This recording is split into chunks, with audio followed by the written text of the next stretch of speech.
toi la parole, camarade. Bon, mais déjà, un grand merci, ça fait vraiment plaisir. Je crois qu'on a vraiment besoin de tout ce soutien, avec tout ce qui arrive dans la période. Je le redis parce que c'est important, mais au travers de ma convocation, et je vais vous donner des explications, c'est bien la CGT, la Fédération des mines et d'énergie qui est visée dans sa globalité. Petite précision, parce qu'on est rassemblés ici à Montmorency, mais partout dans le pays, il y a des rassemblements qui se sont organisés, y compris en Belgique, devant l'ambassade française, avec les camarades de la FGTB, qui subissent eux aussi des répressions syndicales, parce que, comme nous, ils ont décidé de s'opposer à l'austérité organisée dans leur pays. C'est le cas aussi en Angleterre, hein. D'ailleurs, dans le journal de l'Humanité hier, vous avez pu vous apercevoir du soutien des camarades des syndicats britanniques de la classe ouvrière. Voilà, donc, bon, l'audition s'est passée correctement. Il n'y a pas eu de provocation particulière. Je vais affaire à des inspecteurs relativement tranquilles et qui voilà, étaient là pour faire leur boulot, rien de plus. Donc j'insiste à dire qu'il n'y a pas eu de provocation, ni à mon égard, ni même à l'égard de la CGT. Par contre, voilà, ce qui est important de bien comprendre, c'est que, bon, au-delà du temps passé à expliquer comment fonctionne la fédération, ses syndicats, je ne sais pas si ça n'a pas duré 1 heure d'ailleurs. Bon, après les questions, elles ont été dans le vif du sujet, hein. C'est-à-dire, à Nonay, vous avez coupé l'électricité des usagers, donc du service public, toute la ville, avec des répercussions importantes, et ça a été la fin d'ailleurs de l'audition, puisqu'il y a eu des auditions qui ont été faites d'usagers qui ont été entendus vis-à-vis de ce qu'ils ont subi du fait des coupures d'électricité.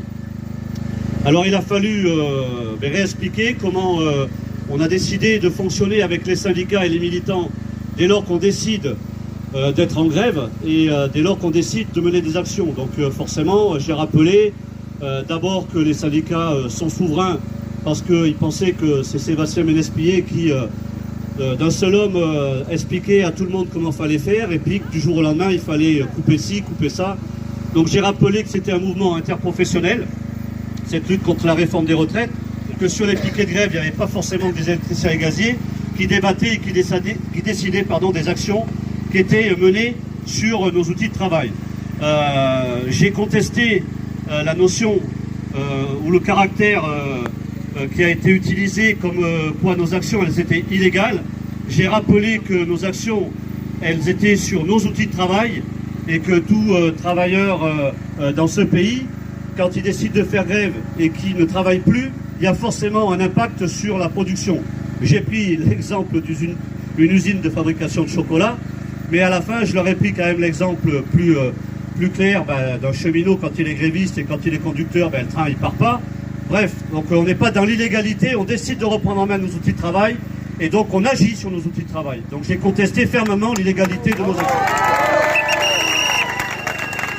Bien entendu, et ça me fait aucun doute, j'imagine, chez vous, mais j'ai de toute façon revendiqué et assumé pleinement en tant que secrétaire général de la Fédération l'ensemble des actions qui ont été menées, à Annonay comme ailleurs.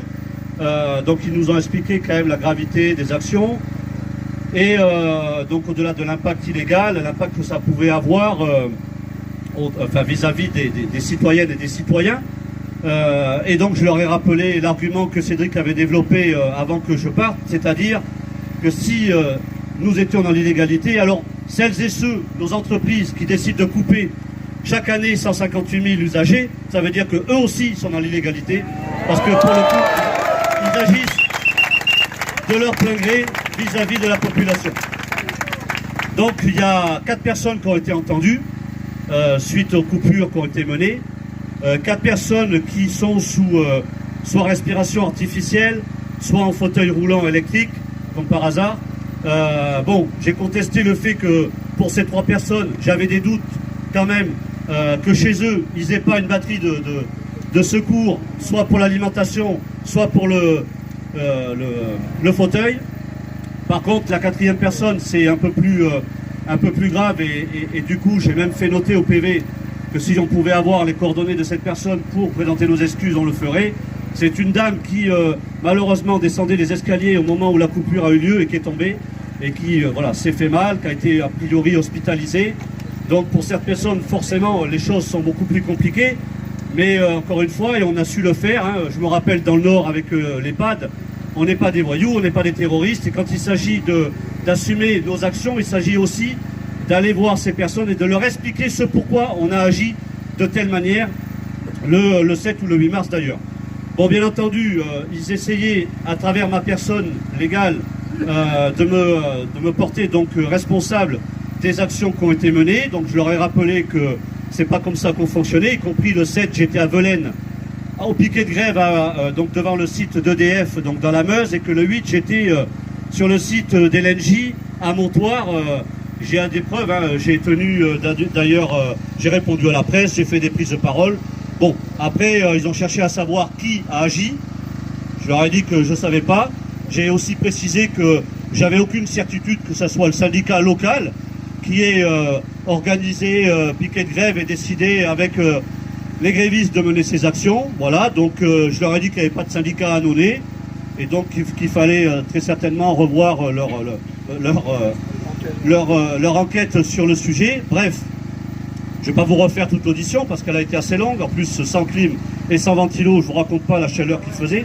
Mais je crois que Maître Borzakian, s'il enlève sa veste, il va pouvoir vous montrer la douche qu'il a prise. Mais il ne le fera pas. Non, mais après, peut-être, Jérôme, dire quelques mots d'ailleurs, puisque Jérôme a pris beaucoup de notes.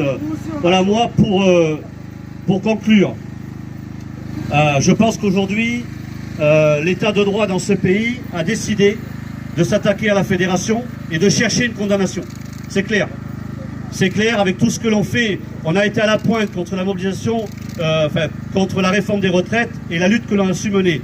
On a été à la pointe l'année dernière avec le conflit pour l'augmentation de nos salaires dans les entreprises des IEG et l'action qui a forcément duré, pas de nos faits, mais des directions de GRDF qui a conduit à faire grève jusqu'à la fin du mois de décembre et d'agir forcément sur nos outils de travail. Et puis depuis 2018, parce qu'on se bat pour l'avenir du service public de l'énergie, et j'ai tenu à rappeler dans le procès verbal que oui, on a mené des actions de coupure. Enfin, j'ai rappelé que ce n'était pas des coupures, mais de la sobriété énergétique, et j'ai rappelé aussi ce que c'était la sobriété énergétique. Je leur ai dit qu'au moment où on était auditionné, partout dans le pays, il pouvait aussi y avoir des coupures, et que personne ne s'est préoccupé de l'impact qu'elles pouvaient avoir sur les usagers, y compris ceux qui descendent des escaliers. Et je leur ai rappelé, et ça c'est important, que nous agissons aussi vers les bâtiments publics pour la gratuité et les remises en énergie pour ceux qui en sont privés. Donc ça c'est inscrit au PV parce que c'est une réalité et on a été beaucoup plus dans ces actions-là que dans les coupures ciblées. Et enfin, j'ai assumé au nom de la fédération que la cible c'était le ministre du Travail, Olivier Dussopt, et sa putain de réforme.